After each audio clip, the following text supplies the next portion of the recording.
14절까지 제가 읽어볼게요. 다 같이 읽어봅시다. 출애굽기 15장 1절부터 27절이요. 길게 읽는 것이 힘들어 하시는 분은 안 읽으셔도 돼요. 제가 대신 읽어드려도 되니까 같이 읽어보겠습니다. 출애굽기 15장 1절부터 시작. 이때에 모세와 이스라엘 자손이 이 노래로 여호와께 노래하니 일렀으되 내가 여호와를 찬송하리. 그는 높고 영화로우시며 말과 그 탄자를 바다에 던지셨음이로다.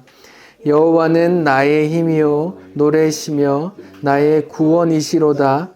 그는 나의 하나님이시니 내가 그를 찬송할 것이요 내 아버지의 하나님이시니 내가 그를 높이리로다.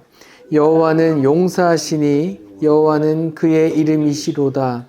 그가 바로의 병거와 그의 군대를 바다에 던지시니 최고의 지휘관들이 홍해에 잠겼고 깊은 물이 그들을 덮으니 그들이 돌처럼 깊음 속에 가라앉았도다.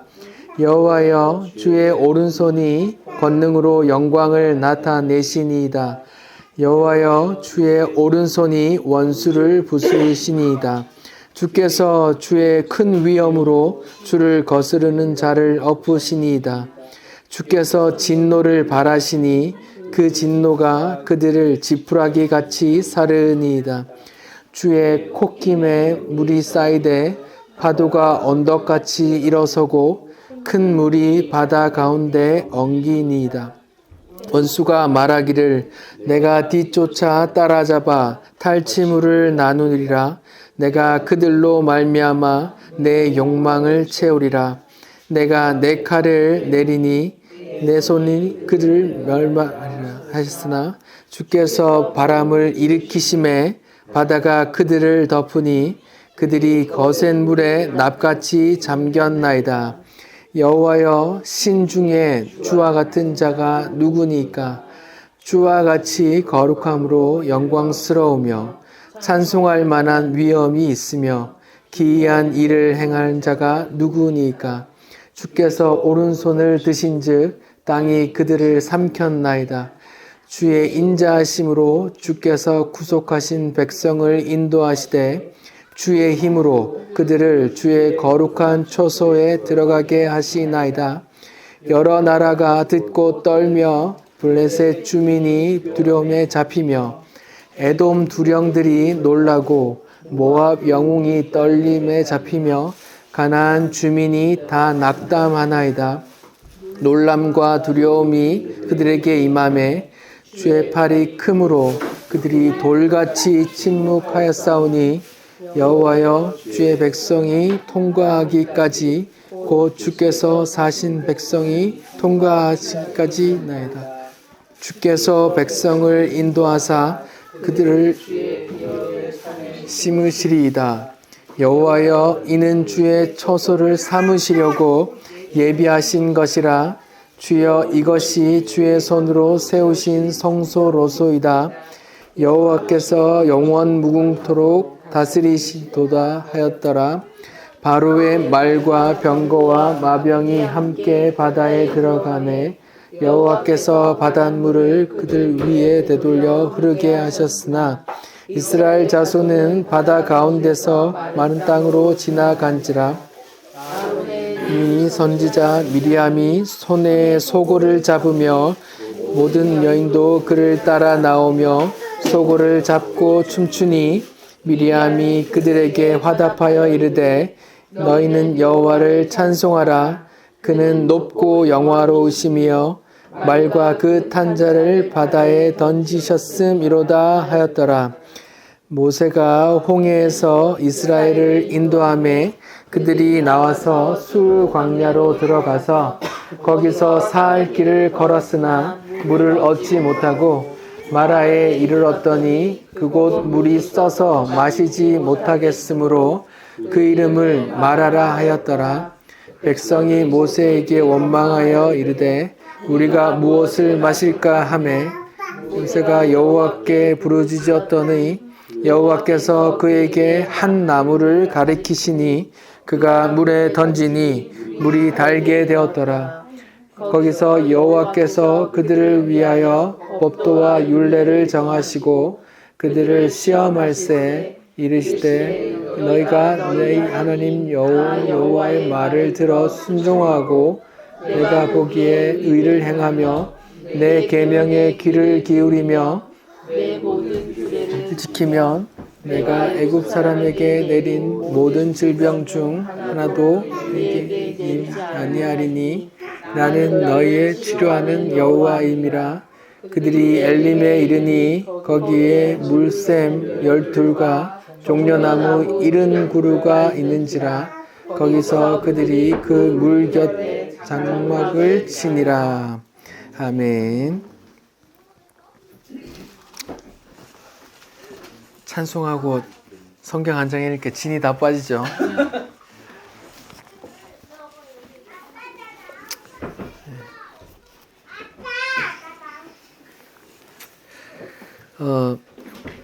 오늘 본문은 바다에 길을 만들어서 이스라엘을 구원하신 하나님의 역사를 찬송하는 내용이에요. 바다가 갈라지는 것과 애굽 군대가 물에 빠져 죽는 것을 경험했어요. 이스라엘 사람들이 얼마나 놀랐겠어요. 그런 게 일생에 한번 볼까 말까 하는데 그걸 경험했어요. 그 사람들이 얼마나 놀랐겠어요. 그래서 이렇게 찬송을 하는 겁니다. 근데 이게 당연해 보이죠. 그 사람들이 그렇게 경험했으니까 바다가 갈라지고 그 길을 마른 땅을 건너고 애굽 사람들은 다 죽고 그런 걸 봤잖아요. 그러니까 이렇게 찬송하는 게 당연하겠죠, 그렇죠? 근데 이제 지난주에도 좀 말씀을 드렸는데 이 홍해 사건이 굉장히 많이 오해되어진 본문이거든요. 오해될 게 뭐 있나 라고 생각하시는데 한번 들어보십시오. 그런 일을 겪으면 나도 찬송하겠다. 찬송하는 게 당연하지. 이런 생각이 들잖아요. 근데 이런 생각이 이렇게 좀 잘못 오해가 연결돼요. 어떻게 연결되냐면 내게 좋은 일이 일어나면 찬송하고 내게 안 좋은 일이 일어나면 원망하고 이런 게 당연한 기순으로 연결이 되는 거예요. 그러니까 이걸 하나님의 일을 그냥 나 중심으로 이렇게 받아들이는 거예요. 이 홍해 사건을 하나님께서 어떤 메시지를 담은 사건으로 보지 않고 그냥 인간적으로 이렇게 받아들이면 와, 이스라엘을 그 위기에서 절체절명의 위기에서 건져주신 하나님 나도 건져주시겠지? 좋겠다. 나도 건져주셨으면 좋겠다. 지금 이렇게 지금 너무 어려운데 지금 뭐 이혼의 위기인데 지금 뭐 망할 위기인데 뭐 자녀가 너무 아픈데 뭐 지금 죽을 병에 걸렸는데 지금 이 위기에서 고쳐주시면 좋겠다 하면서 이 본문을 보면 이렇게 잘못 이어진다고요.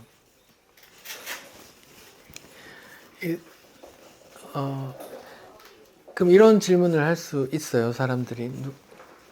그럼 목사님은 이 홍해 사건이 이스라엘을 실제로 애국 군대에서 구원한 실제적인 일이었다는 걸 부정하느냐? 아니죠. 당연히 실제적으로 있었던 일입니다. 근데 문제는 뭐냐 하면 이 홍해 사건도 뭔가를 가리키는 메시지를 담고 있단 말이에요. 이 일을 가지고 그대로 인간적으로 나도 이렇게 구해주시겠네 하고 하면 받아들이면 안 된단 말이에요. 성경이 이렇게 연결하면 안 돼요. 근데 많이들 그렇게 연결하거든요. 역전의 하나님 뭐 이렇게 하면서 한단 말이에요. 근데 그게 왜 문제가 되냐 하면 뭐 별 문제가 안 될 것 같은데 아니 천지차예요. 이게 왜 그러냐 하면 성경이 하나님 중심의 이야기로 보는 거하고 이렇게 내 중심의 이야기로 보는 거하고 이렇게 천지 차이예요. 내 중심으로 이렇게 보면 아, 이스라엘을 이렇게 구원하신 하나님 나도 이렇게 구원해 주시겠네라고 하면 어떤 생각이 돼요? 하나님께서 나도 건져 주시겠네 하고 어떻게 돼요? 내 중심에서 하나님을 이렇게 서브로 본단 말이에요. 그게 더 발전하면 어떻게 돼요? 하나님이 내가 중심에 있고 하나님이 나를 돕는 램프의 요정 지니가 된단 말이에요. 이렇게 되게 오해되는 본문이에요.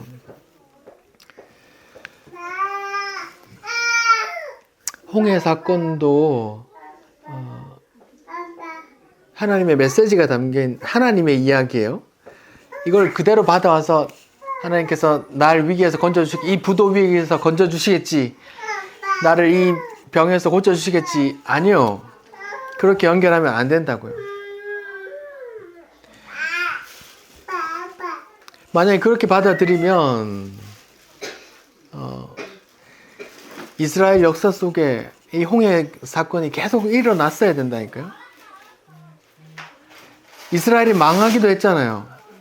아수르에 망하고 바빌론에 망하고 포로로 끌려가고 그때는 왜 이런 홍해 사건을 안 주셨냐고요. 그렇게 매번 주시는 게 아니라니까요. 하나님께서 그냥 하나님의 때에 하나님의 일을 기록해서 담아놓은 책이 성경이고 그 홍해 사건이 그런 거란 말이에요.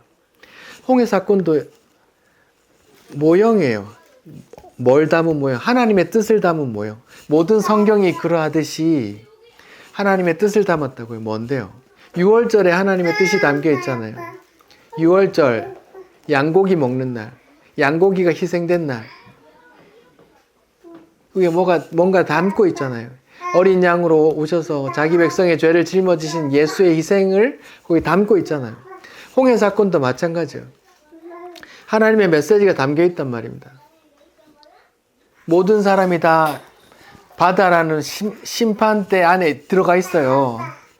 근데 똑같이 이스라엘도 애국 군대도 다 홍해 바다 속에 있잖아요. 바다 속에 잠겨 있는 바다 속에 있는 거네요. 근데 거기서 누구는 나와요. 이스라엘은 나와요. 갑자기 길이 생겨서 나오고 애국 군대는 길이 있다고 생각했는데 길이 없는 거예요. 심판이 있단 말이에요. 그러니까 홍해 사건은 하나님의 뜻이 담겨 있는데 뭐예요? 하나님께서 모든 사람이 심판 가운데 있는데 하나님께서 작정하신, 하나님께서 선택하신 자기 백성을 구원에게 자비를 베풀어 구원한다. 그 심판 가운데 길을 내서 건져주신다. 이런 거고, 하나님의 자비를 받지 못한 하나님을 대적하던 무리들은 어떻게 돼요? 심판당한다. 이런 걸 담고 있단 말이에요. 근데 인간적으로 이렇게 흡수해버려요. 하나님께서 이스라엘을 그렇게 건져주시고 구원하셨듯이 나도 건져주시겠지 라고 뭐래요? 자기를 어디로 둬요? 이스라엘에만 두죠. 자기를 애굽으로는 절대 안 보잖아요. 그렇죠? 자기가 애굽일 수도 있잖아요. 자기는 모르잖아요. 자기가 하나님을 대적하고 있는지 하나님을 섬기고 있는지. 그럴 수도 있단 말이에요. 근데 다 좋도록 이렇게 빨아들인단 말이에요. 성경을 볼 때에 이걸 이렇게 죄인이 내 중심으로 끌어들인단 말이에요. 이것도 선악과를 따먹고 하나님의 자리에 하나님과 동등한 자리로 올라가 버린 죄인의 모습이란 말이에요. 하나님의 뜻이 담긴 성경을 내 뜻으로 이렇게 끌어당겨서 이해해 버린단 말이에요.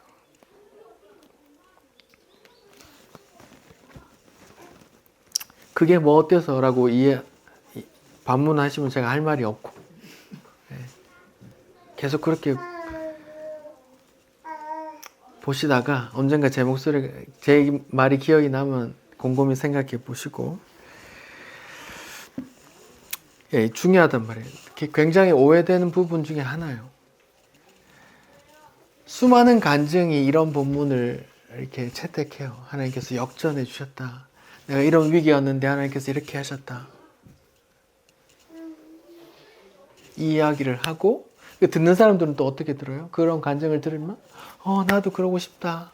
나도 그렇게 건져주시겠지 하잖아요. 하나님께서 건져주실 수도 있고 안 건져주실 수도 있단 말이에요. 건져주시는 것도 하나님께서 자기 택한 백성을 저리로 인도하는데 이렇게 필요하니까 그러시는 거고, 안 건져주시는 것도 하나님께서 자기 백성을 저기로 인도하는데 필요하니까 안 건져주시는 거란 말이에요. 그런데 죄인인 사람이 보면 그냥 이렇게 자기 중심으로 이렇게 끌어당겨서 해석을 해버린단 말이에요. 얼마나 좋아요. 하나님께서 날 구원하셨네. 내가 주를 찬송하리. 나한테 좋은 일이 생긴 건 찬송 누가 못해.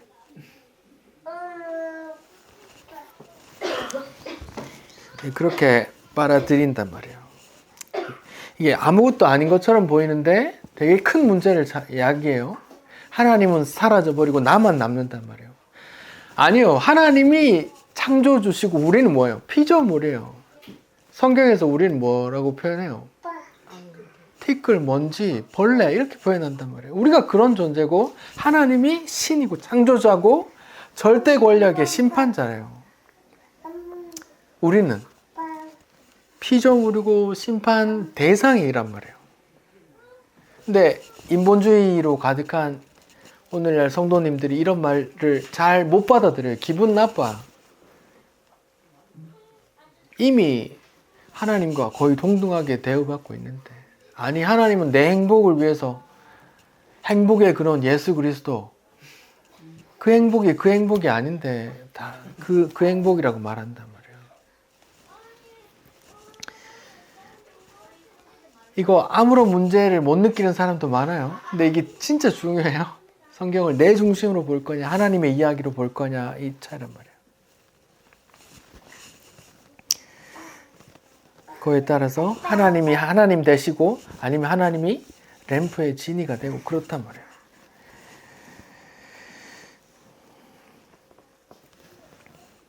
아니요.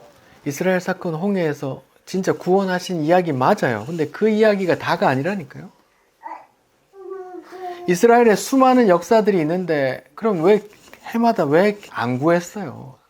왜 계속 바다가 안 갈라졌어요? 여러 번 갈라졌는데 맞아요. 요단강도 갈라지고 몇 번 갈라졌죠. 하나님의 뜻이 있단 말이에요. 하나님께서 말하고 싶은 게 있단 말이에요. 요단강 갈라졌어요. 요단강 건너서 우리가 언제 찬송가요? 언제 찬송해요? 네, 장례식 요단강 건너서 그 가나안 땅에 들어가는 그 이야기잖아요. 천국 들어가는 그 이야기란 말이에요. 약속의 땅으로.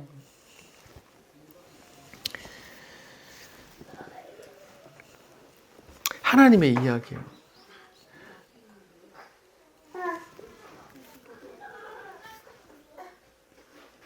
창세기 15장에 하나님께서 아브라함에게 약속해요. 네가 네 후손이 애굽에 들어가서 400년 동안 종살이 하다가 때가 되면 내가 건져낼 거야 이렇게 약속을 하시잖아요. 그 약속을 아브라함은 죽고 없지만 그 후손들에게 그 약속을 지켜나간다고요. 왜? 하나님은 안 죽거든요.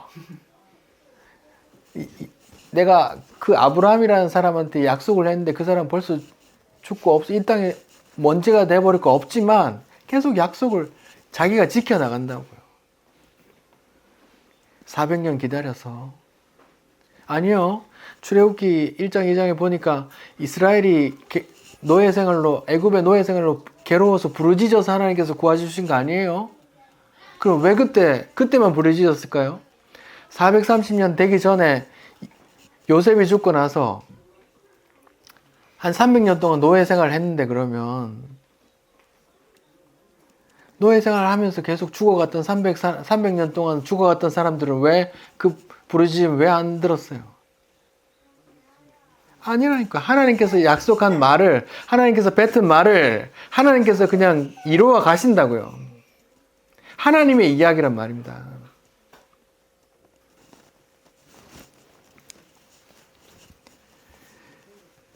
그런데 이거를 그러니까 인간적으로 이렇게 당기면 내가 막 하나님을 움직일 수 있게 이렇게 이해한단 말이에요. 내가 지금 기도하며 지금 여기 지금 서귀포 항에서 여기 범섬, 문섬까지 이렇게 쫙 갈라질 거다 이러면서 기도할 수 있단 말이에요.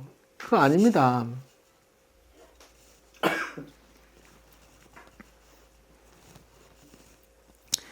예, 되게 중요한데 사람들은 별 차이를 모르고 있는 부분이라 말씀을 좀 드리는 거예요.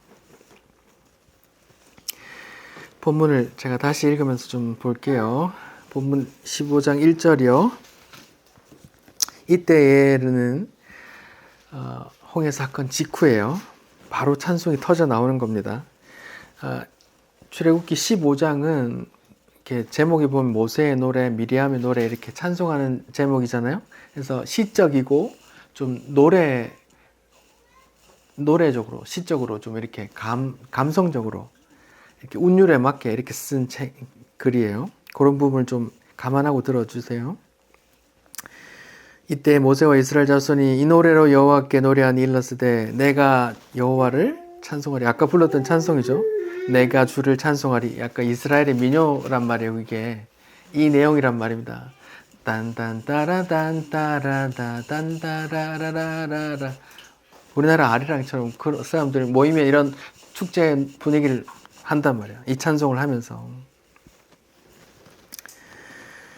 그는 높고 영화로우신 주 말과 그 탄자를 바다에 던지셨네.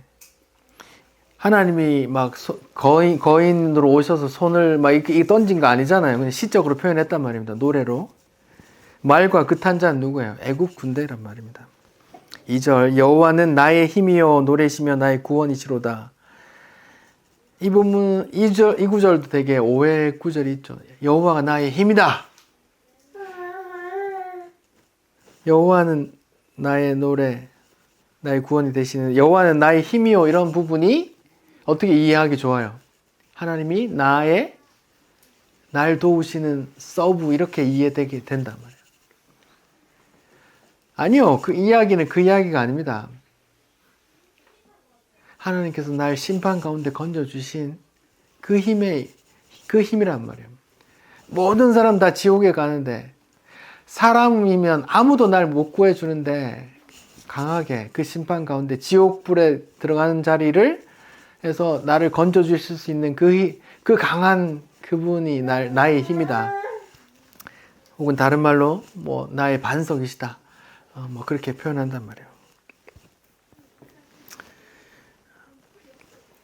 나의 노래시고 나의 구원이시로다 이렇게 찬송하는 거예요. 성도의 찬송이에요. 이스라엘의 찬송만이 아니라 이스라엘의 이야기로 옛날에 있었어 그래 끝이야 하면 우리는 볼 거 없잖아요.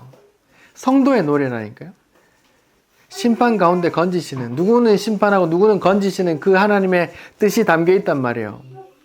이스라엘의 역사가 애굽에서 종살이하던 이스라엘을 빼내서 광야를 돌려서 다시 가나안 땅으로 들어가는 이야기, 그 이야기가 출애굽기인데 그 전체 그냥 있는 사실에 머물면 안 된단 말이에요. 그게 그냥 성경은 그냥 이스라엘 역사를 쓴 책이 아니란 말이에요. 그냥 하나님의 뜻이 담겨 있단 말이에요. 누구를 이용해서 그냥 이스라엘을 도구로 삼아 하나님을 담았단 말이에요.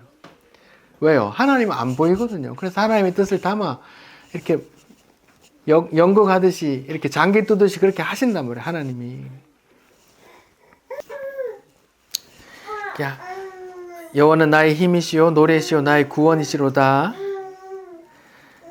이스라엘이 출애굽해서 광야 돌고 가나안 땅으로 들어가는 이야기가 우리하고 무슨 상관이에요? 그게 성도의 여정이라니까요.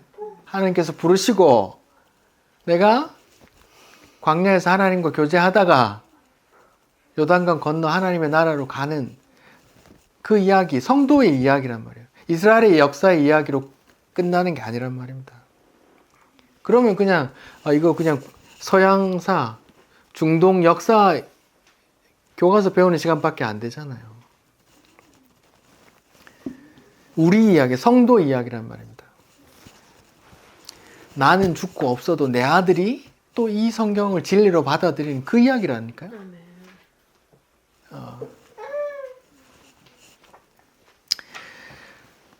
자, 15장 2절 내가 그를 찬송할 것이요 그는 나의 하나님이시니 내가 그를 찬송할 것이요 나의 하나님이시고 또 뭐라 그래요? 내 아버지의 하나님 내 조상의 하나님이란 말이에요. 다른 본문에서 뭐라고 나와요? 아브라함의 하나님, 이삭의 하나님, 야곱의 하나님으로 나온단 말이에요. 그냥 내 조상의 하나님. 아브라함은 이 땅에 죽고 없고, 야곱도 죽고 없고, 이삭도 죽고 없지만 하나님은 계속 계시니까 그분이 하면서 이제 우리한테 계속 그 약속을 이어가신다고요. 그래서 내가 높이시리로다 한단 말이에요. 15장 3절 여호와는 용사시니 여호와는 그의 이름이시로다. 여호와가 용사시래요. 자 보세요. 이스라엘이 그 막강한 애굽을 나왔어요. 60만 대군의 보물까지 다 끌어다가 나왔어요. 모세를 중심으로 독립운동에서 나왔잖아요. 그쵸? 그쵸? 예. 모세를 중심으로 독립운동 했잖아요. 그죠? 비밀 결사. 아니잖아요. 이스라엘이 한 게 하나도 없단 말입니다. 그럼 누가 싸웠어요? 하나님이 싸웠기 때문에 여호와를 용사라고 표현한단 말이에요. 이걸 사무엘상 17장으로 가면 다윗이 골리앗 앞에 설 때 뭐라 그랬어요? 전쟁은 하나님께 속한 것이니. 그것도 구원의 이야기란 말이에요. 구원의 이야기. 하나님께서 해결해 주시는 그 이야기란 말입니다. 여호와는 용사시다. 여호와는 그의 이름이다. 그가 하나님이 바로의 병거와 그 군대를 바다에 던지셨다. 최고의 지도자 지휘관들이 홍해에 잠겼다. 깊은 물이 그를 덮었고 그들이 뭐처럼 돌처럼 깊은 물에 깔아앉았다.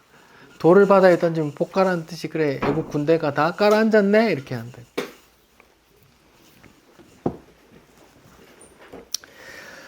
6절 여호와여 주의 오른손이 권능으로 영광을 나타내시나이다. 여호와여 주의 오른손이 원수를 부수나이다.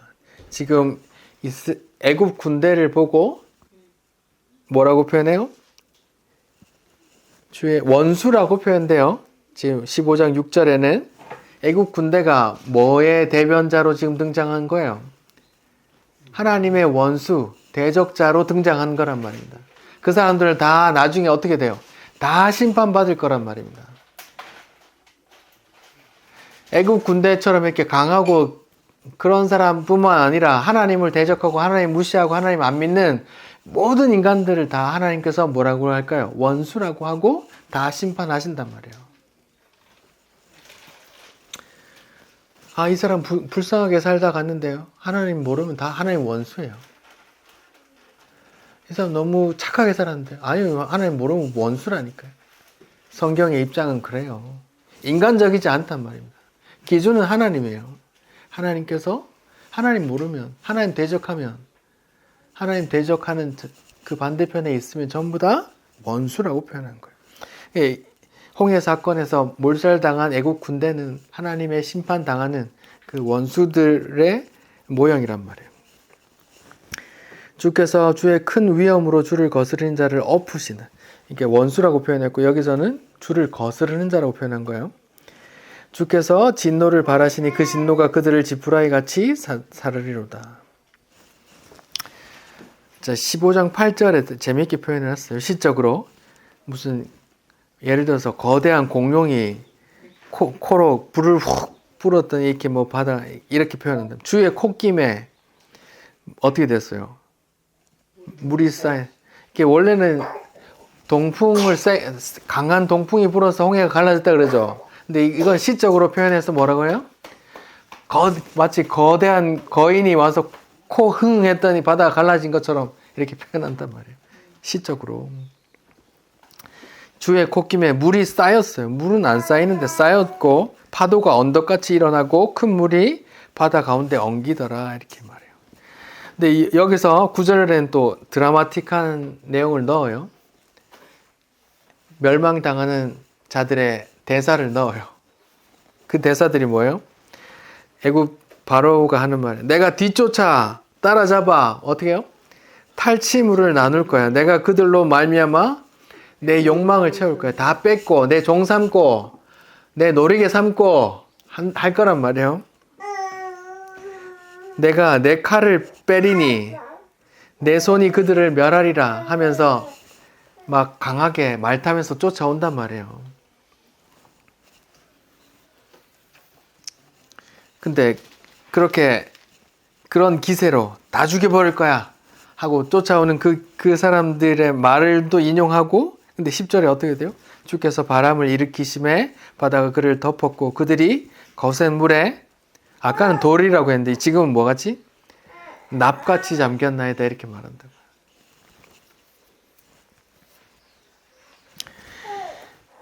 11절 여호와여 신중에 주와 같은 자가 누구니까? 주와 같이 거룩함으로 영광스러우며 찬송할 만한 위엄이 있으며 기이한 일을 행하는 자가 누굽니까? 주께서 오른손을 드신즉 땅이 그들을 삼켰습니다. 실은 뭐예요? 바다가 삼켰는데 땅이 삼켰다고 또 이렇게 말하죠. 시적으로 다 그냥 표현하는 거예요. 이거 정말 기이한 일이잖아요. 바다를 가를 거라고 누가 상상해나 했겠어요. 이 기이한 일이 예수님 십자가의 모형이란 말입니다. 서신서에 이렇게 나오잖아요. 천사들도 놀랐다 이렇게 보고자 했다 이렇게 표현한단 말이에요.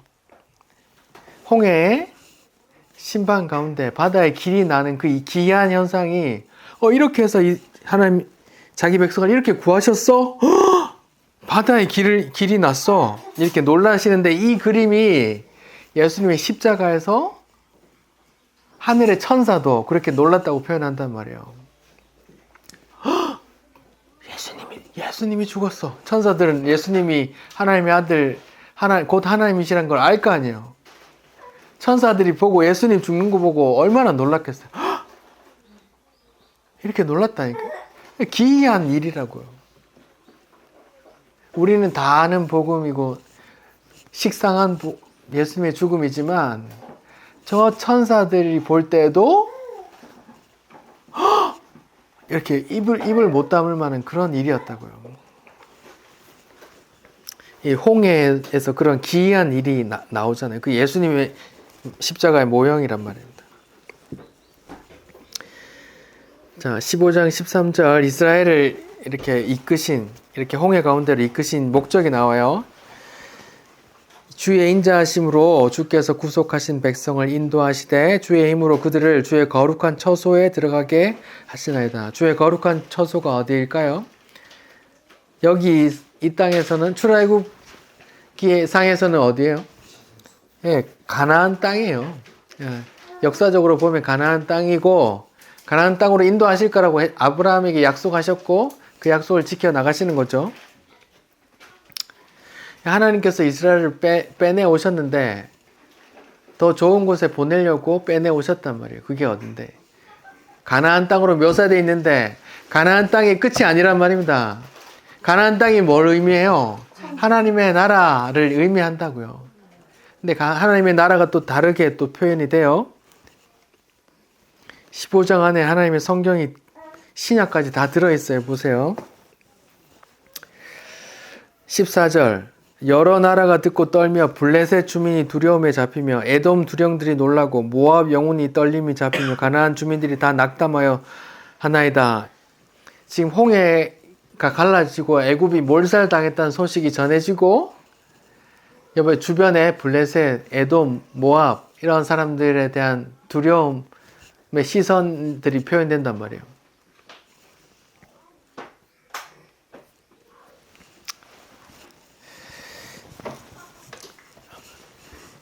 이 홍해를 건넌 모세가 하나님을 알고 하나님이 어떤 분이라는 거, 여호와가 어떤 분이라는 걸 깨닫고 나서 하나님의 시선으로 블레셋을 보고 모압을 보고 에돔을 보니까 얘네들 이제 큰일 났네 이렇게 보는 거란 말이에요. 하나님을 알면 아무리 이 땅에서 권세 있고 부자 있고 명예 있고 한 사람도 하나님을 모르는 사람은 그 사람을 보면 어떻게 돼요? 하나님의 시선이 생긴단 말이에요. 저 사람도 얘 하나님 안 믿으면 저 지옥 갈 텐데 지옥 가서 저기 부자와 나사로의 부자처럼 혀 끝에 물 한 방울만 주세요 할 텐데 어떡하지 하는 생각이 든단 말이에요. 그렇게 하나님의 심판의 시선으로 보게 된단 말이에요. 여기 하나님이 누군지 알게 된 모세가 하나님의 시선으로 그 주변 나라들을 보니 이렇게 보인단 말이에요. 그러니까 하나님의 성도는 이 땅에서 지난주에 본 대로 세상 끝에 미물, 세상의 찌꺼기같이 서 있다 할지라도 하나님의 눈으로 보면 부러울 거 하나 없는 사람들이 돼야 된단 말이에요. 권력 있고 부자고 명예 있고 날마다 비행기 타고 해외여행 가고 하는 사람들을 보면서도 아이고 좀 있으면 저거 어떡하나 하고 불쌍하게 본단 말이에요. 하나님이 누구시란 어떤 분이시라는 걸 알게 되기 때문에. 여기서 여기 주변 나라들이 나오니까 잠깐 그 성경 상식들을 좀 알려드릴게요. 블레셋은 성경에 누구의 후손인지 아세요? 성경 퀴즈 한번 해야겠네. 노아의 세 아들이 있었죠. 누구죠? 셈, 함, 야벳 이렇게 셋인데 거기서 노아 방주에서 나와서 술 먹고 하는데 누가 어이 저거 봐라 아빠 빨가벗었다 어이 이렇게 누가 했어요? 예, 함이라고 함의 자손이라고 나와요. 창세기 10장을 한번 봅시다. 창세기 10장.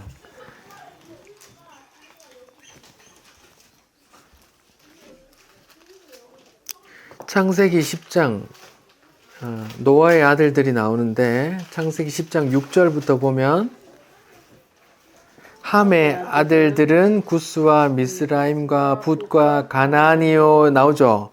쭉 그 아들들이 나오는데 여기 바벨론도 나오고 니느웨도 아수르도 나오고 다 여기 함의 아들들이요.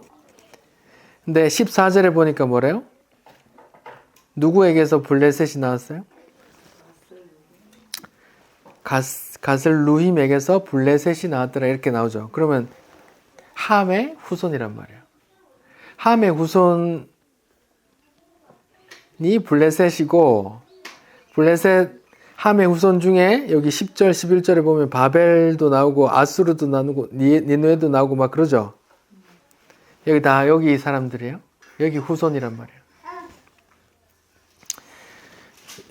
블레셋은 그렇고 블레셋이 이스라엘 많이 괴롭힌 나라고 다윗이 이렇게 골리앗을 싸웠던 그 골리앗이 어디 사람이에요? 블레셋 사람이에요. 그 다음에 여기 에돔 두령들이라고 나오는데 에돔은 누구의 자손이에요? 에서? 예, 에서의 다른 이름이 에돔이에요. 창세기 36장 보면은 나와요. 에돔, 에서의 후손이 이야기가 나와요. 창세기 36장 쭉 다 에서의 자손들인데 36장 8절에 보면 이에 에서 곧 뭐요? 에돔이 세일산에 거주하더라. 이게 에돔 가나안 남동쪽에 있는 세일산에 거주하던 에돔이란 말이에요. 그리고 또 모압이라는 나라가 나와요. 모압은 성경 앞으로 계속 할 건데 들어 놓으세요. 블레셋은 함의 자손이고 에돔은 에서 야곱의 형, 쌍둥이 형 에서의 자손들이고 모압은 누구의 자손이에요?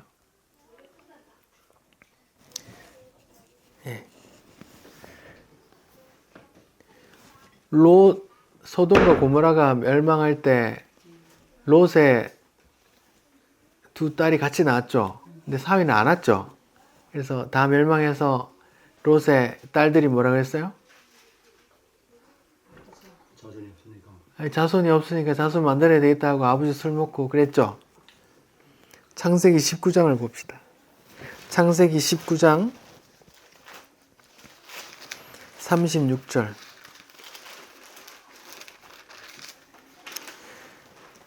창세기 19장 36절에 보면 롯의 두 딸이 아버지로 말미암아 임신했다고 나오는데 큰 딸은 아버지로부터 아들을 낳았는데 이름을 뭐라 그래요? 모압이라 그러죠. 모압은 롯의 첫째 딸의 자손들이에요. 그럼 다 롯의 자손들인 거네. 모압이든 자, 둘째 딸은 누가 이름을 이름이 베남미라 하였으니 곧 뭐래요? 암몬 자손이라고 하죠. 그러니까 모압, 암몬 비슷한 지역에 살거든요. 다 롯의 자손들이네요. 아브라함의 사촌의 후손들이네요. 그 사람들이 다 나중에 또 다 원수가 된단 말이에요. 야곱의 쌍둥이 에서로부터 많이 또 고통받고 함의 아들들에 의해서 또 이스라엘이 또 멸망하고 막 그런단 말이에요. 계속 이제 출애굽기 하면서 그 이방 족속의 이름들이 나오기 때문에 상식으로 좀 알려드리는 거예요. 자, 다시 출애굽기로 돌아와서 15장 17절. 주께서 백성을 인도하사 그들을 주의 기업의 산에 심으시리이다. 지금 15장 13절에서는 아까 뭐라 그랬어요? 구속하신 백성을 거룩한 처소에 들어가게 하신다고 하시고, 거룩한 처소가 아까 가나안 땅이라 그랬는데 여기서는 17절에서는 뭐라고 나와요? 주의 기업의 산이라고 나와요. 가나안 땅을 또 산이라 그러네요. 예루살렘 성 지도를 보시면 아는데 예루살렘 성이 어디 있었어요? 무슨 산이라고 하잖아요. 감난산. 예, 감난산에 기도하러 가신 산이고 그 예루살렘 성전이 있는 산을 그 다른 명칭으로 시온산이라고 부르죠. 근데 그 예루살렘 산 꼭대기에 예루살렘 성이 있단 말이에요. 산 꼭대기에. 그래서 산이라고 하는 거예요. 그 예루살렘 성전이 있는 그 장소가 또 아브라함이 이삭을 바치려고 했던 그 장소란 말이에요. 성경에 다 연결되는 곳이에요. 예, 산이라고 말해요. 왜 산이라고 하나님의 약속의 땅을 산이라고 또 표현해요? 산은 높아야 낮아요. 하늘에 하나님 계시다고 하잖아요. 삼층의 천에. 예, 높은 곳에 하나님이 거하실 만한 처소를 준비한다는 말이에요.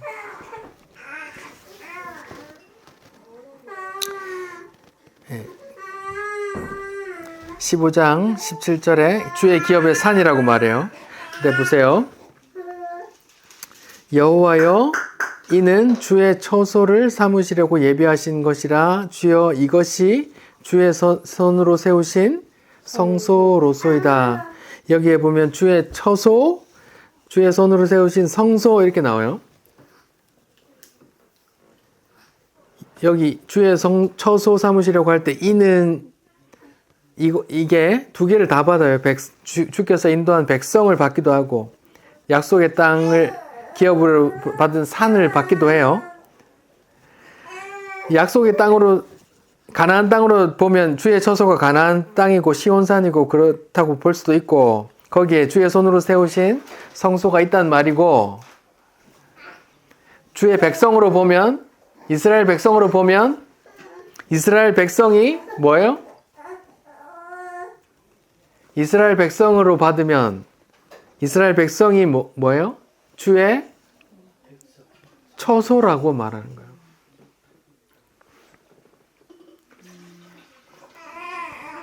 이스라엘을 주의 처소라고 해요. 그리고 주의 손으로 세우신 성소라고 한단 말이에요. 누구를? 이스라엘을. 이스라엘은 누구를 가리키는데? 예수 믿는 성도들을 가르친단 말이에요. 우리 성도들을 뭐라 그래요? 영적 이스라엘이라 그러죠.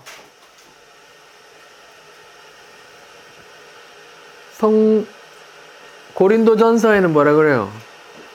고린도전서 3장 16절에 너희가 하나님의 성전인 것과 하나님의 성령이 너희 안에 거하시는 것을 알지 못하느냐 이렇게 말한단 말이에요. 그럼 누가? 고린도 교회 성도들을 하나님의 성전이라고 하는 거란 말이에요. 그 고린도전서 신약에 몇천 년 후에 신약에 나와야 될 그 말이 모세의 노래 속에 있단 말이에요.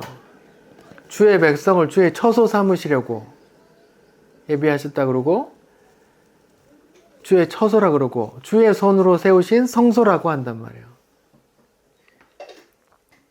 고린도전서에 보니까 우리가 성소라, 성령이 거하는 전이라 그러고 성소라 그러고 한단 말이에요. 우리가 주의 처소란 말이에요.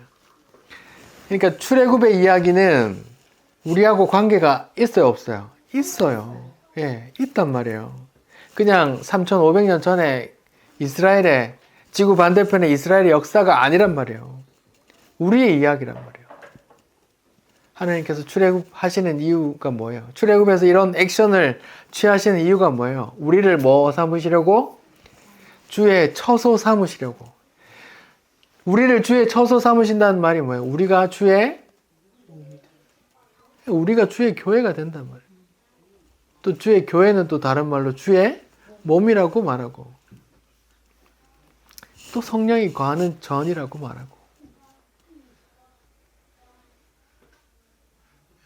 자, 보세요. 김성수 목사님이 하나님 나라에 대해서 말씀하실 때 여러분들이 하나님 나라라고 말한 적이 있거든요. 그거하고 연결된단 말이에요. 나라가 우리 구약에서는 이스라엘 역사 속에서는 가나안 땅인데 가나안 땅이 또 하나님 나라를 대표하는 거거든요. 하나님 나라의 모형이란 말이에요.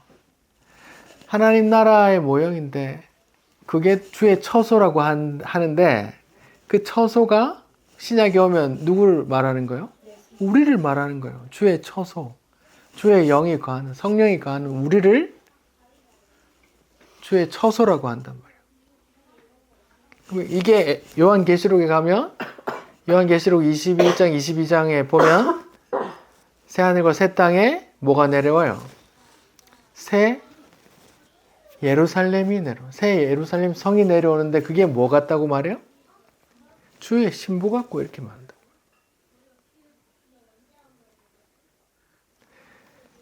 그러면 새 예루살렘, 주의 처소, 하나님 나라, 성소가 우리가 되는 거네요. 우리가 이 땅에서 사는 동안에도 우리가 주의 처소가 되는 거고 우리가 보이지 않는 하나님의 나라가 되는 거예요. 하나님의 영이 함께 계시니까. 그러면 그래서 하나님의 이름을 또 다른 말로 임마누엘이라고 그러죠. 하나님이 우리와 함께 계신다 이렇게 한단 말이에요. 그럼 하나님이 함께 계시는 곳이 처소인데 우리가 교회고 우리고 우리가 또 하나님의 나라라고 하는 거란 말이에요.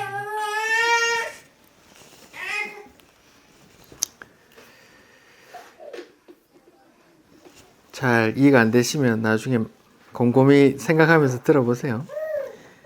그러니까 출애굽의 여정에서 가나안 땅이 하나님의 나라의 모형인데 그 모형이 주의 처소고 하나님 나라를 상징하는데 그게 신약으로 오면 주의 처소가 뭐예요? 누구예요? 우리란 말이에요. 우리가 교회. 시중에 이름한 교회라는 건물 말고 교회 다니고 예배 드리지만 하나님 대적하는 사람들, 하나님 반대편에 서 있는 사람들 말고 진짜 예수님을 주와 그리스도로 고백하는 사람들이 이 땅에서 주의 처소가 되고 성전이 되고 하나님의 나라가 된단 말이에요. 물론 우리가 소망할 그 하나님의 나라도 되고요. 중의적인 의미란 말이에요. 성경에서 하나님 나라라는 의미가.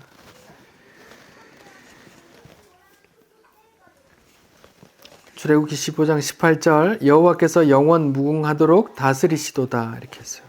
하나님께서 이스라엘의 나라를 영원 무궁토록 다스렸어요. 망하고 포로로 가는데 중의적인 의미란 말이에요. 영적 이스라엘, 성도, 새 예루살렘 그 하나님 나라 이런 말이란 말이에요. 영원히 다스릴 거 아니에요. 그분이 하나님께서. 그러니까 모세의 노래 속에 홍해 사건, 이스라엘의 그 역사적인 사건만 이야기하는 게 아니고 저기 신약의 이야기까지 한단 말이에요. 주의 처소 이야기도 하고.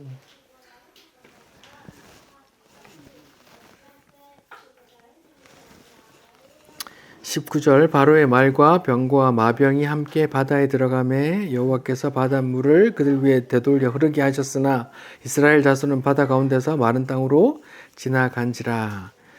이게 팩트죠. 20절 21절은 여자들의 후렴이 나와요. 노래예요, 노래. 모세와 이스라엘 남자들이 이렇게 선창하고 20절 21절 미리암을 중심으로 한 여자들이 또 화답하고 이렇게 한단 말이에요. 똑같이 화답하죠. 뭐라고 말해요? 미리암이 그들에게 화답하여 이르되 너희는 여호와를 찬송하라. 그는 높고 영화로우신 주 말과 적군을 죽이셨네. 똑같이 대꾸한단 말이에요. 자, 여기까지가 모세의 노래, 미리암의 노래였어요. 홍해 사건에 대한 찬송이에요. 근데 22절부터는 다른 이야기예요. 3일이 지났어요. 출애굽해서 홍해를 건너서 3일이 지났단 말이에요. 22절 모세가 홍해에서 이스라엘을 인도하며 그들이 나와서 수르 광야로 들어가서 거기서 사흘 길을 걸었으나 물을 얻지 못했어요. 물을 얻지 못했어요. 홍해 건넌 지 지금 3일 됐어요. 마라에 이르러서 물을 찾았는데 그 물이 뭐예요? 써서 마시지 못하겠으므로 그 이름을 마라라 하였더라. 마라, 각주에 보면 각주 2번에 쓴 것이라고 나오죠. 쓰다 이런 뜻이에요. 쓰다, 쓴 것, 고통 뭐 이런 의미가 된다. 자, 보세요. 바다가 갈라지는 그 기적을 체험했어요. 근데 그 찬송이 며칠을 못 가요? 3일 만에 원망이 나온다니까. 24절 백성이 모세에게 뭐라고요? 원망하여 이르되. 아까는 찬송했잖아요. 며칠 만에요? 3일 만에. 뭐 때문에? 단지 물이 없어서. 여러분은 어떻겠어요? 안 그렇겠어요? 3일 동안 걸었어요. 물을 3일 동안 못 먹었어요. 우리는 3일 동안 물 못 먹은 거 한 번도 경험하지 못해서 모르잖아요.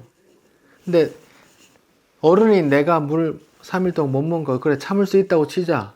근데 내 처자식이 지금 여름이가 지금 물 못 먹고 있다고 생각해 보세요. 가만히 있겠냐고요.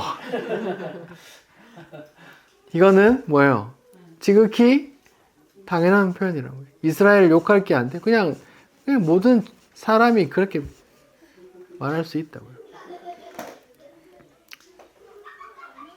자, 보세요. 사람의 한계가 이렇다고요. 도대체 어떤 큰 기적을 보면 죽을 때까지 믿음을 지킬까요? 그 3km 되는 바다가 갈라지는데 그런 걸 경험했는데 며칠 간다고요? 3일 가요. 여기 지금 문섬까지 여기 지금 바다가 갈라져도 우리 지금 3일 못 간단 말이에요. 근데 경험에 빠진 분들이 있잖아요. 그런 경험을 또 추구하는 분들이 있고 그런 경험을 아무리 추구해도 아무리 큰 기적을 경험해도 뭐예요? 또 경험해야 된다. 이게 또 경험해야 되고 또 경험해야 되고 그 경험 믿는 게 아니라 믿음이 없는 거라니까요. 사람의 한계예요. 그냥 죄인의 한계고 창조주와 다른 인간의 죄인된 모습이라고. 그래서 자꾸 아까 처음에 얘기했듯이 이 홍해 사건을 어떤 나 중심으로 나도 그런 기적으로 나한테도 그런 기적을 주시겠지 하면 뭐예요? 그런 기적을 한번 경험해서 만족한다고요? 안 한다고요? 못 한다고요. 계속 그 기적을 찾는다고. 내가 병 나았어. 기도해서 병 나았어. 기적이잖아요. 다른 병 안 걸리라는 법이 있어요? 다른 병 걸렸는데 병 안 고쳐지면 하나님 삿대질 하게 된단 말이에요. 그 기적의 경험은 믿음이 아니에요. 그 경험이에요, 경험. 보세요. 출애굽기 15장 22절에 3일 지났어요. 3일. 물 뭐 없다고 원망한단 말이에요. 근데 하나님께서 이렇게 하는 이유가 뭐예요? 이렇게 하는 이유가 뭐예요? 25절 끝에 보면 그들을 뭐라고 하세요? 그들을 시험하시고자 한다니까. 그러면 이 시험에 이스라엘은 지금 합격했어요? 불합격했어요? 불합격한단 말이에요. 여러분 합격할 수 있겠어요? 아니요. 우리 다 그렇게 그냥 다 불합격자로 드러나는 게 우리 신분이에요. 우리 인간의 한계라고요. 우리는 하나님께서 늘 우리를 이 땅 가운데 살면서 시험하신다니까요. 그럼 우리는 뭐로 드러나야 돼요? 우리는 불합격자로 드러나는 거예요. 그게 당연한 거예요. 이스라엘에 보면 그게 당연한 거예요. 우리가 그랬어요. 우리가 똑같이 그렇다고요. 하나님 수시로 시험을 주세요. 그러면 그 시험 속에서 뭘 발견해요? 나의 죄된 마음을 발견하게 된다고요. 그게 신약에서는 누가 하시는 일이에요? 예수. 누가 오셔서 예수. 죄에 대해서, 의에 대해서, 심판에 대해서 성령께서 하시는 일이라니까요. 성령께서 오셔서 이거 죄야 라고 말한다고요. 너 예수 안 믿고 돈 믿네? 예수 안 믿고 땡 믿네? 예수 안 믿고 네 아들 믿네? 이렇게 알게 된다고요. 우리는 늘 뭘로 드러나야 돼요? 늘 죄인으로 드러나요. 왜요? 예수님이 누구를 부르시러 오셨기 때문에. 죄인을 부르러 오셨기 때문이에요. 그렇게 시험에서 우리가 죄인으로 드러나고 내가 누가 필요하다는 거예요. 예수 필요하다고 예수 붙들게 되는 거라고. 예수님이 이런 말 했잖아요.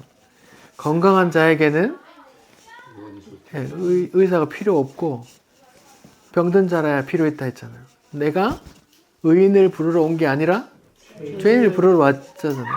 그러니까 하나님의 시험 속에 계속 죄인으로 드러나고 성령께서 우리 속에 오셔서 계속 우리가 뭘로 드러나야 돼요? 우리 죄인으로 드러난다고요. 그래서 더 예수께 더 하나님의 사랑에 대해서 더 빠지게 되고 더 붙들게 된답니다. 자, 여기 이 홍해 사건 끝에 하나님께서 이 이야기를 왜 붙여놨겠어요? 지금 마라라고 쓴 물 있는 곳 바로 옆에 그 근처에 뭐가 있어요? 27절에 보니까 엘림이라는 곳이 있는데 거기에 뭐가 있어요? 물샘 몇 개가 있어요? 샘이 몇 개? 샘이 12개 있고 종려나무가 79로 있는 이 좋은 곳이 있는데 왜 먼저 마라를 가게 하세요? 하나님 시험하신다니까. 우리가 죄인으로 드러나게, 우리의 믿음 없음이 드러나게 하신다. 그걸 시험한다 그래요. 그걸 신명기 8장에서 하나님께서 너를 낮추시고 줄이게 하신 건 뭐래? 너를 시험하사 하나님을 사랑하는지 주의 윤례를 붙드는지 시험하려 한단 말이에요. 우리는 늘 그렇게 하나님의 시험 앞에서 죄인으로 불합격자로 드러난다고요. 그게 당연한 거예요. 왜요? 예수님은 죄인을 부르러 왔기 때문에. 그렇다고 죄 짓고 당당하라는 소리 아니에요. 성령께서 결코 당당하게 만들지 않으세요. 성령께서 책망하신다고요. 여기 이 사건이 중요한 건 이 사건이 또 예수님의 십자가로 구원받는 이야기가 여기 담겨 있기 때문이에요. 이스라엘이 다 물이 없어 죽을 위기에 처했다고요. 쓴 물, 먹고 탈나는 그 하나님의 심판 앞에 있다고요. 근데 거기에 뭘 던져라 했어요? 뭘 던졌어요? 25절에 보니까 하나님께서 그냥 모세에게 어떤 한 나무를 던지라고 했어요. 나무를 집어넣었더니 물이 어떻게 됐어요? 달게 돼서 나를 살리는 생명수가 된 거예요. 여기 이 나무가 가리키는 게 뭘까요? 네.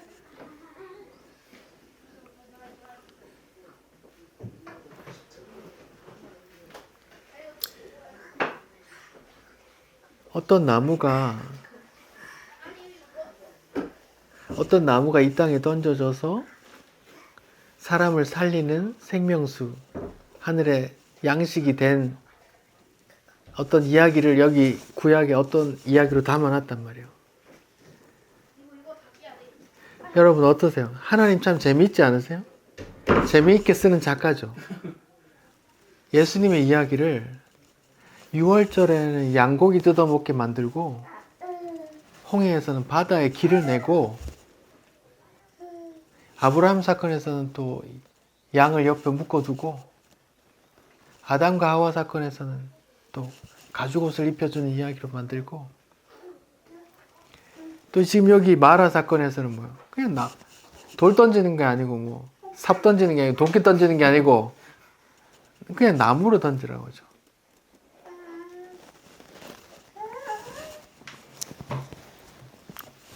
나무가 상징하는 게 많아요. 지금 출애굽에서 홍해 가를 때 모세가 손을 들었잖아요. 지팡이를 들고 손 들었죠. 그러면 이 모세의 지팡이가 되겠네요. 이스라엘을 구원한 그 지팡이가 되겠네요. 그 모세가 든 지팡이 말고 이스라엘을 구원한 나무가 예수님이 되는 거고, 선악과에서는 어떤 나무가 있어요. 쫓겨나서 이거 못 먹게 해라고 했단 말이에요. 그 나무가 뭔데요? 생명나무예요. 요한계시록에서는 그 나무 우리가 다 먹잖아요. 또 생명수가 흐르잖아요.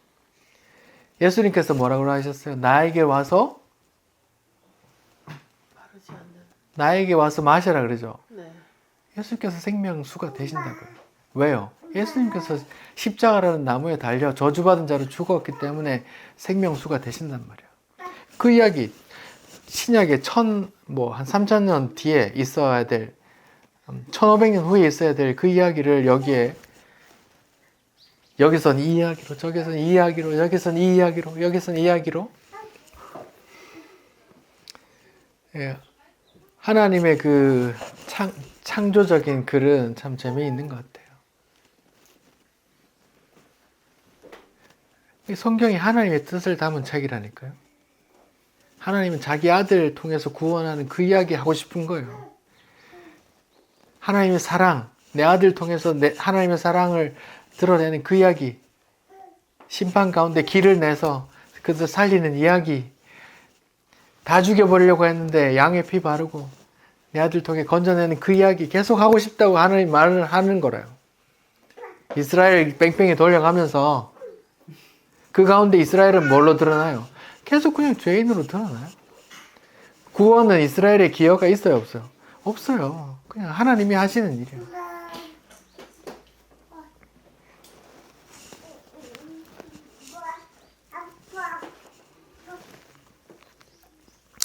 출애굽기 15장 26절이요. 이르시되 너희가 너희 하나님 나 여호와의 말을 들어 순종하고 내가 여기 보기에 의를 행하여 내 계명의 귀를 기울이고 내 모든 규례를 지키면 내가 애굽 사람에게 내린 모든 질병 중 하나도 너에게 내리지 아니하리니 나는 너희를 치료하는 여호와이라 이렇게 하죠. 이거를 이제 히브리 단어로 표현하면 뭐라고요? 여호와 라파 하죠. 여호와 라파. 뜻은 치료의 하나님. 들어본 적 있으시죠? 네. 치료자로 오신 분이 누구예요? 예수님이 오셨잖아요. 예수님 오셔서 공생의 기간 동안 많은 병자들 고쳐주셨죠? 네. 그러면서 무슨 말을 하셨어요? 죄를 사는. 내가 지금 너 병 고쳐주는데 실은 육체의 질병이 너의 육체를 사망에 끌고 가니까 내가 이거 고쳐주면서 내가 뭘 말하고 싶은 거예요? 내가 네 죄가 네 영혼은 죽음에 끌고 가는데 내가 그거 그거 치료해 줄 능력이 있다고 말해주는 예수님이잖아요. 누가복음에 그 친구들이 업고 와서 그 중풍병자 막 기아장 뜯어서 내리는 그 얘기할 때 그런 말씀 한단 말이에요. 내가 이 죄 사하는 것은 뭐요? 내가 이 병 고쳐주는 것은 내게 뭐가 있다고요? 죄 사함의 권세가 있는 줄 알게 하려고 쓰는 거야. 이렇게 말한다고. 이게 다 모형이에요. 이 땅에서 예수님이 이 땅에서 병을 고쳤어요. 그것도 모형이에요. 예수님의 죄 사함의 권세가 있다는 걸 보여주려고 한단 말이에요. 예수님께서 하나님께서 홍해를 갈랐어요. 하나님의 심판을 속에 길을 내신다는 그런 걸 보여주시려고 하시는 거예요. 이스라엘 사람들을 애굽에서 빼내와서 광야에 뺑뺑이 돌리다가 요단강 건너서 가나안 땅에 집어넣어요. 그 이야기가 성도가 하나님께서 성도를 이끌어내서 인도해서 저기 가나안 땅에 집어넣겠다는 그걸 다 보여주는 거란 말이에요. 이 보이는 이야기가 다가 아니라고요. 그냥 이스라엘의 역사하고 나하고 상관계없는 이야기가 아니란 말입니다. 나하고 관계 있는 이야기예요. 예수님으로 인해서 내가 죽고 없어도, 아브라함이 죽고 없어도, 이삭이 죽고 없어도, 야곱이 죽고 없어도 그 하나님은 계속 동일한 분이기 때문에 자녀들이 계속 하나님과 교류하는 거잖아요. 수천 년이 지난 이 성경을 보면서 지금 나도 진리라고 믿고 있는 거고요. 내가 죽어도 내 아들이 또 내 후손들이 이 성경을 또 진리로 믿고 따를 거 아니에요.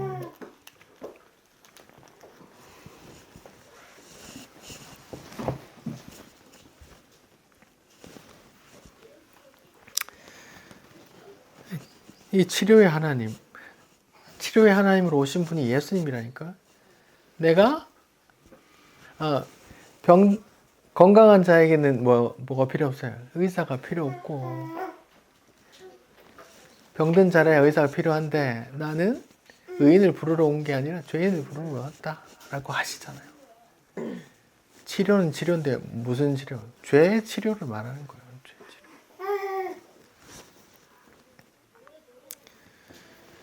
다 모형이란 말입니다. 그 보이지 않는 그 죄사함의 어떤 그런 걸 보여주려고 하는 모형. 이 병 고치는 것도 마찬가지고요. 이 물을 건지는 것도 물에 나무 짝대기 넣어서 이스라엘로 단물로 바꾸는 것도 그렇고, 홍해 가르는 것도 그렇고, 6월절 약 먹으러 하는 것도 그렇고, 다 그런 이야기란 말이에요. 저희는 죽을 때까지 하나님의 시험을 받을 겁니다. 계속. 그래서 그 시험 가운데 우린 늘 불합격하는 모습으로 우리의 죄인된 모습이 드러나고 그 속에서 또 회개하고 예수를 붙들게 될 겁니다. 그걸 하나님의 준비라고 말해요. 하나님의 어떤 준비요? 내 백성을 약속의 땅에 내 나라에 들어오는 게 적합한 백성으로 만드는 그런 훈련이라고 하는데 그걸 시험이라고 하고 준비라고 한단 말이에요. 우리는 늘 그렇게 성령의 책망을 받으며 죄인으로 드러나는 거예요. 그래서 죄인을 부르러 오신 예수만 찬송하게 되는 거예요. 내가 의인으로 내 의를 주장하는 순간 하나님하고 예수님하고 관계가 없게 된다니까요.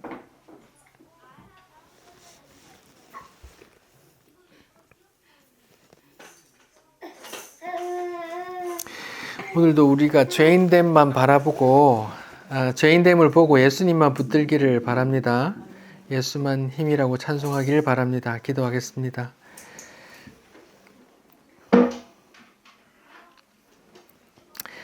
하나님, 이스라엘 백성에게 바다를 가르는 기적을 주시고 또 찬송하게 하시니 감사합니다.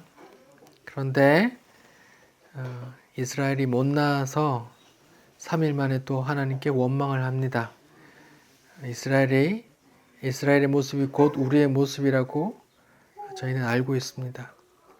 우리가 죽을 때까지 하나님의 시험 가운데 있을 텐데 저희는 그때마다 또 우리의 부족함과 우리의 죄된 마음들을 또 발견하게 될 겁니다. 하나님께서 꼭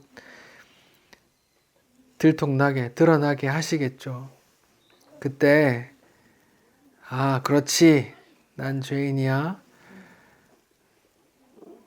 내겐 천국 갈 의의가 없어 라고 깨닫고 예수만 붙들기를 소원합니다.